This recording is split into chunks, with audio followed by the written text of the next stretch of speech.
She's an Atlanta native. She loves being with her family outdoors, time with friends, and tapping into a previously unknown creative side, crafting jewelry. She comes today not as a professional, but as a mom with real stories of God's goodness in her life. So please help me welcome Rachel. Make sure this is on. I haven't used one of these before. Okay, great. And that was a perfect devotional to lead us off with, because I am going to talk about God's goodness today in a little bit different way. But first of all, before we get started, I want to talk about the things that I am not. I know that's not how normally people start, but I just want to have it out there. I'm not a Bible scholar. I'm not a therapist. I'm not a parenting expert. And I've never done anything like this. So, aren't you excited? So you're probably wondering why I'm your speaker. And a couple times I've wondered the same thing. I think Melissa was very brave in asking me to do this. But what I do have is I have my own stories. We all have our own stories. So I'm here today to share some of my stories in the way that I have seen God's goodness. So when I was thinking about what I was going to speak about today, I really didn't have, I didn't know. And Melissa was like, whatever you want to speak on. And I was like, okay, does she want me to speak about jewelry, fostering, my family? And she just kind of left it open-handed, which was very generous. But what I kept coming up was God's goodness. It literally just kept coming up. And y'all probably have experienced that before, where you're in a sermon, and then you head to a Bible study, and then you turn on the radio, and the same thing keeps coming up, and you're like, okay, God, I'm listening. And sometimes it does take a while for me to listen. So I decided to take a dive into that, to God's goodness. And with that, I started with Romans 8:28. Let's see if I can do this. Okay. And we know that in all things, God works for the good of those who love him, who have been called according to his purpose. So that was the first one that I started to read and just to pray over and think about. And the next one was Jeremiah 29:11. For I know the plans I have for you, declares the Lord. Plans for welfare and not for evil, to give you a future and a hope. Okay, so here's the thing. What is good? It's confusing to me. I'm pretty sure in our world, there's a list of good things. Some of those things might be success, wealth, a healthy family, well-behaved kids. I know that would be a really good thing. An adoring husband that fills up your car with gas and brings you coffee in bed. Youthful looks. I think we all probably would love some youthful looks. So yes, all those. Those all sound good, right? But as I did further research on this, I ended up reading about a man named Larry Ward, and he founded a group called Food for the Hungry. And when he founded this group, he went for a salary without 2 years. He was very devoted to this cause. And he wrote something that kind of changed the lens that I was seeing good as, and what God means in these passages. The main thing that stuck out that he said, this guy Larry Ward, is he said, being called according to God's purpose also reminds us what our good actually is. It's not our comfort or worldly success. Here's what it is. It's the furthering of his purpose through us. So it might not be what we think of as good. It might be that it's just furthering God's purpose through us, which is sometimes harder to see. It's harder to know. So that makes me think we can kind of delete that list that we had of all the things that mean good. Not that any of those are bad. You could definitely have those things. God can bless you with those things. But it's just a different lens. So when looking at good through a spiritual lens, it just changed the way I looked at my life stories. So I just wanted to show you some places that I've seen God's good and his blessings. And then there's been a time or two when I've stepped out in faith and I haven't seen the goodness. And I might not see it until I'm with Jesus. I might not know what it was or whose life it changed or how it worked. So I'm going to share 4 different large pieces of my life today. And I decided to start with my parents' story. And the reason I share their story first is because God also says that we set good for generations. And all of us are moms. And I just think it would be really cool when looking at what we're doing as good today, if we could think about, if I do good today, this might actually affect my child's life or their child's life and go on for generations. And I think a lot of times when we think of generational, like what pops into my head is generational sin. But there's actually generational goodness And I think we should dwell on that because that's pretty awesome. In Genesis 22:18 it says, "And in your offspring shall all the nations of the earth be blessed because you have obeyed my voice." So we can obey God's voice today and our kids' lives can be changed. And that actually happened with my parents. So starting with my parents' story, my parents were Sandra Wright and Charles Darwin Shannon. Yes, you heard that right. My dad's name is Charles Darwin. And he was born in like a shack. So his mom literally had never heard of evolution in Charles Darwin. So this Southern Baptist woman named her child Charles Darwin. So I feel like I always have to explain that. They're like, oh, your grandmother, she must have been really into evolution. No, never even heard of it. So that was my dad, Charles Darwin. He met my mom at an apartment complex on Buford Highway in the 60s. My mom, nothing like my dad, was a Jewish girl from Charleston. And like I said, my dad is Southern Baptist from a tiny Georgia town. Oh wait, I think I have a picture of them. Okay, that's them. My dad, tiny Georgia town, most of you have not heard from it. I should probably do it in the giveaway later because it's called Enigma, Georgia. It is a small town outside of Tifton. Tifton is the big city, so if that tells you anything. So my dad and mom met. They should have run in opposite directions, like for sure they should have. And my dad actually tried to run in the opposite direction, but my mom wouldn't have it. And as you'll see, that's a theme with the women in our lives. But he wasn't ready to settle down. He wanted lots of girlfriends, not ready to settle down, but as luck would have it, he ended up in a terrible motorcycle accident right by Zoo Atlanta. He almost died. He was put in a room at the hospital that had an exit to the morgue. He was in there for 6 months and he lost part of his leg. He crushed his whole body, crushed his intestines. A car just completely hit him. And he was left unemployed and with much less dating options. But my mom kept coming. She just kept coming. And so that's when my mom got her way. She had a handicapped, unemployed, non-Jewish man all to herself. And she was thrilled. I don't know why. But as you can imagine, her parents were not thrilled. They were not thrilled. I don't even know if they cared about the handicapped, non-employed part, but he was Jewish. He was not Jewish. So they did not even let my dad into their house when they drove to Charleston to meet them. Once my parents said they were going to get married, my great uncle, my grandfather, all these men flew to Atlanta to talk my mom out of it, which I'm sure just drove her even closer to the aisle, where she eloped in a lime green polyester dress and married my dad.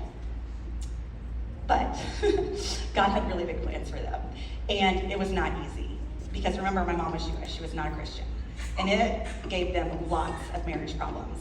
And I remember as a kid, lots and lots of fighting. I have 2 older brothers. They're 5 and 9 years older than me. And I remember us just listening to the fighting. And they did not like each other. They wanted a divorce, but they both wanted all 3 kids. I really think that's the only reason they did not get divorced.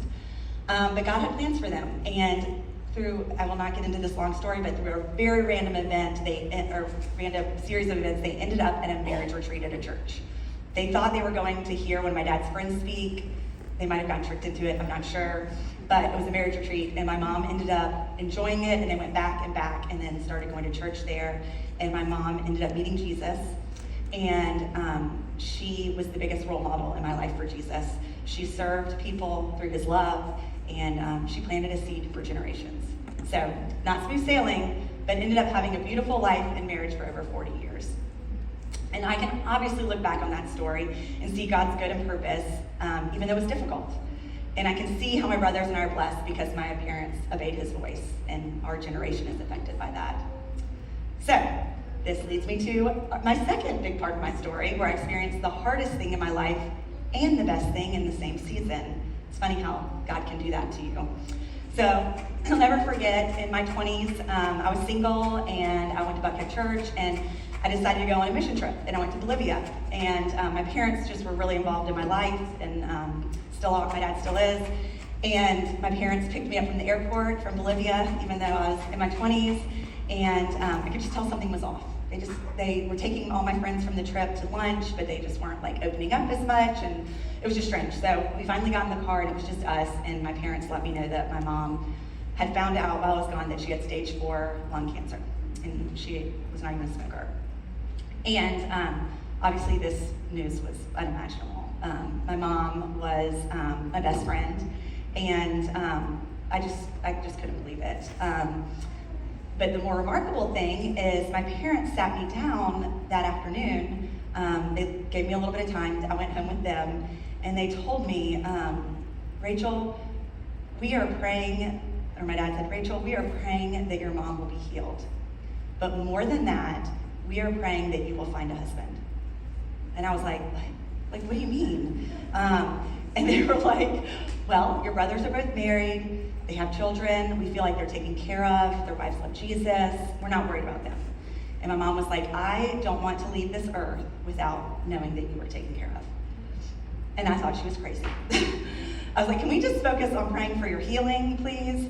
But that's what they said. So, and I was very single at that time, very. So fast forward 3 weeks. Yes, 3 weeks. I had committed to going to the Buckhead Church Singles Retreat with my small group. And I thought that was a ridiculous idea. I did not want to go anymore. I wanted to be with my mom. I didn't want to waste any time. But my mom insisted that I go. She was like, no, you have to go. This is important. It's just weekend, you go. And you guessed it. Right there on that trip, I stalked. I met my husband. But I really did stalk him. And he was definitely the man my parents were praying for. He was probably more than they even knew to pray for, or that I did. That was God answering prayers very quickly. That was really powerful prayers. But Nick and I started dating a few weeks later after the retreat, after I had stalked him and put myself next to him like every moment possible on the trip. And I'm lost on pictures, I don't even know. Okay, well, this is fast forwarding a little bit. I'll get there though. So, met him on the trip, y'all, on our very first date. Well, first of all, everybody I dated before him, I was like trying to save. Like, I was a spiritual leader, I was trying to save them, hoping they would get baptized, like, it was bad. Okay, with Nick, first date, he prayed for my mom. And I was just blown away. So that's how good it was. He's not perfect, but that's how good it was then. And y'all, my mom had these rules. She always had rules. One of the rules was, if you get married, you need to date a guy for a year, and then you be engaged for a year. Both my brothers followed the rules. They did the year, and then the year. They knew each other for 2 years. They knew all the seasons together, all that. Well, my mom met Nick, and first question was, when are you gonna get married? She threw those rules right out the window. And God answered her prayers, and only 5 months after we started dating, Nick asked for permission from my parents to marry me. We set a date for 6 months out from that to plan a wedding for over 300 people. And you know what? I truly was never stressed about it. We prayed every day, and what we prayed about is that my mom would be at the wedding. That was my only concern. So all was well and exciting. We were planning, it was going great, and then a week before the wedding, my mom woke up with a terrible migraine, and my dad had to take her to the ER, and the cancer was in her brain. It was a week before the wedding. She begged the doctors, do whatever you gotta do. I don't care, just do what you have to do to get me to this wedding. So they did some form of radiation to her brain. She was in bed all week long. This is the week before my wedding. So no, we didn't even worry about final details. It was just like, how can we get her to the wedding? She was in bed all week, and she literally got out of bed, came to my wedding, and was there till the very end. It was a huge celebration. This is Nick and I at our wedding. This is my brothers, Carrie walking my mom down the aisle. And this is my mom and dad dancing at my wedding. And that was the biggest miracle I've ever seen in my whole life so far. And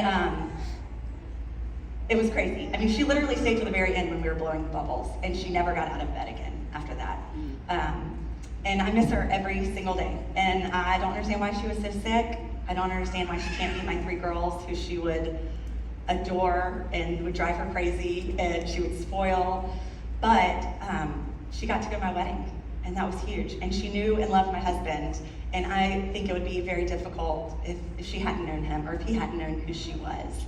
And I also have peace knowing that she's with Jesus, and I think that she probably can see the whole picture now, and she can see all the goodness. Okay, changing way gears. Lupero. So, y'all probably know, if you didn't know before you walked in, that I'm a jewelry designer, which sounds really funny to me. And I have a very small jewelry business called Lupero Designs. It's named after my 3 sometimes precious girls. Lucy, Pearl, and Rose, and they are 11, 10, and 8. And in 2018, I was a stay-at-home mom thinking about teachers' gifts, which I'm sure we all do, and I wanted to give it to everybody. I want to give a gift to like the teacher, the sub, the janitor, the lunch lady, like I want to give a gift to everybody, which is not always in the budget. So I started thinking about that, and my husband and I happened to go into Sugar Boo at the Battery, the little cute store, and we saw these leather keychains, and I was like, that's so cute, I would love to give something like that to teachers. I think I want to give all of our teachers and staff leather stamped bracelets. And then I was kind of like, I don't know why I think that, I don't know where I can get those, I definitely don't know how to make them, and my husband, who was homeschooled, was like, oh yeah, in homeschool I used to stamp leather. I'm like, of course you did. Do y'all remember like how popular like the belts, you wear a belt, you like stamp your name and stuff? Like, so he was like, oh yeah, and I think there's this place called Tandy Leather and you can get leather there. And I was like, okay, honey, okay. But I couldn't get it out of my mind. I kept thinking about it, like, well, what if I could stamp leather? So I kept thinking about it, and finally I looked into it and found out there was a Tandy Leather in Norcross, Georgia. And I decided to go out there one day, and I walked in and I said, I want to stamp some leather bracelets, what would I need? And they literally brought out a leather hide, like a full hide, and handed it to me with some metal stamps. And I was like, alrighty. So I went home and I just started playing, and I came up with my first thing, and it was these leather step bracelets where I would stamp kids' names or verses, and I made those for all my teachers. And then I was like, I have all this leather here, I should probably make earrings. So I started making earrings and giving those as gifts to friends. And then people started asking if they could buy them for their friends, and that's kind of just how that started. But here's the one thing that was different. When it all started, I prayed about it, and I decided that this was obviously a gift. Let me tell you why this was obviously a gift. I have never been creative in my entire life, like ever. I'm not kidding. I can't draw. I can kind of draw a stick figure, like kind of. And I've never made jewelry before. It's just not something I've ever done. I'm just not creative. In fact, I gave my best friend some jewelry that I made, and 30 minutes later, she was like, where did you get that jewelry you gave me? And I was like, I made it. And she's like, shut up. And I was like, no, I did. And she truly did not believe me. And she was like, you're not creative? And I was like, I know, I'm not creative. So because of that, I knew that it was a gift that God had given me and literally dropped into my lap. So because of that, I prayed that I would be open-handed with Luke Bro. I prayed that I would follow opportunities that God gave me, but not at the risk of my family and not at the risk of forcing anything. And y'all might think, okay, that's no big deal. Like, whatever, you've got this business, this is awesome. But sometimes it is a struggle because, when I started, there's just so many awesome creatives in Atlanta. Like, y'all know, so many awesome creatives.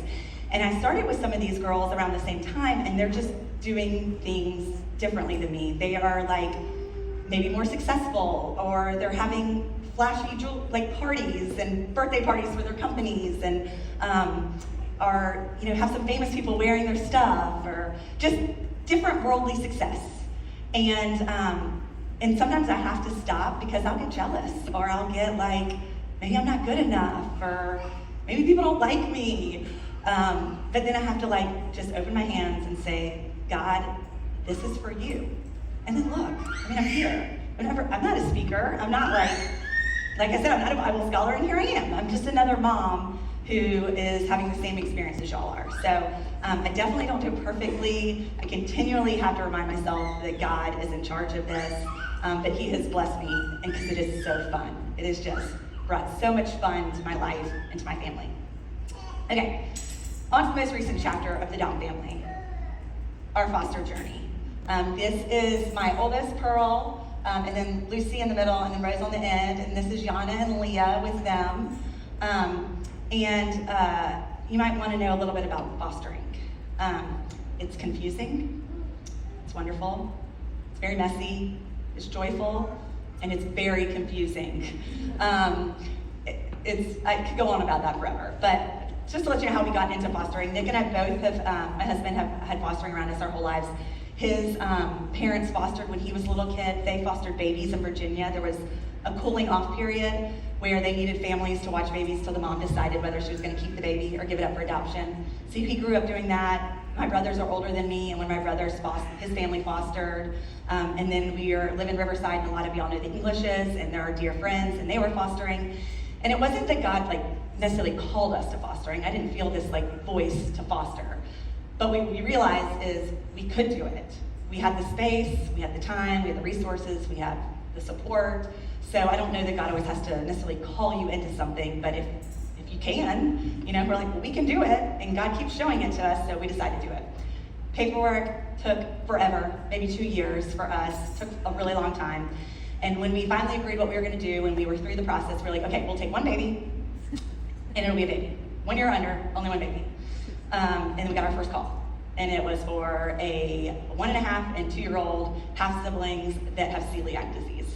And you guessed it, we said yes. And you know what? Taking care of the girls was the easy part. It brought so much to our family. My girls up here, they look really happy. They are wonderful children, but they are probably like a lot of yours will be when they're a little older. They cannot find their shoes. They need help with everything. They complain. They do all the normal things that kids do. But y'all, these 3 girls can bathe a baby, they can change a poopy diaper, they can put a baby to bed, they can do all of those things without complaining. Things they can't do for themselves, they did for these girls. And that brought so much joy to Nick and I to see that they could serve others like that. It also brought joy to our community because people that, not everybody can foster, but people that couldn't could come and be a part of it. But fostering has definitely become a common dish in our family. Our girls cannot wait to do it again. But y'all, this system, y'all know, you hear it over and over and over again how it's broken, but it's just, until you see it, you just can't even believe how broken it is. We did not have a social worker or an agency visit us for this first 6 months we had the girls. So they literally were dropped off with trash bags, and no one came to our house for 6 months. We were like, what are we supposed to do? And we were told we'd only probably have them for a couple months. So it was unbelievable. They didn't check in on us, they didn't help us, and we had them for a year, over a year. They became part of our family, and then they went back to their mom. Not because their mom was better or did the work or anything. It's because they looked at them as paperwork and they wanted the paperwork to be off the desk. We even had someone at DFACS tell us that she was tired of the paperwork being on her desk. And I was like, you mean the girls? Because they're people, they're babies. So how is that, how are we supposed to see God in that? How are we supposed to see that that's okay?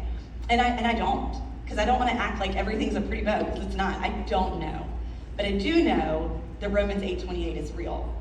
We know that for all those who love God, all things are working for good, for those are called according to his purpose. So I don't know what it is, and maybe it was just that my girls' lives are changed and will do more for other people. Maybe it was someone in our community was changed. Maybe Yana and Leah will remember the love that they had from our family down the road. But like I said, I don't want to wrap everything over the pretty bow because everything works out, because it doesn't. God does call us to good and he gives us good. But like I said, sometimes it's spiritual good and we just don't see that. But we have to stay still and listen and ask God. Ask him where the good is. Even when times are dark. With my dad's accident or my mom being sick or Yana and Leah going back home, I can still see God's gifts. But sometimes I have to slow down, which is almost impossible. I know that with these sweet, sweet babies I see, I'm sure it's almost impossible. But we have to sit down and we have to be quiet and we have to ask God to show us the goodness and ask that at least someday that we'll see it. And I really hope that each day that y'all see his goodness. And I want to leave y'all with what Larry Ward said, because I just think it's so important. You might want to write it down or I can send it out. But being called according to God's purpose also reminds us what our good actually is. It's not our comfort or worldly success. It's the furthering of his purpose through us. Okay, and I think you're going to have table time now, and then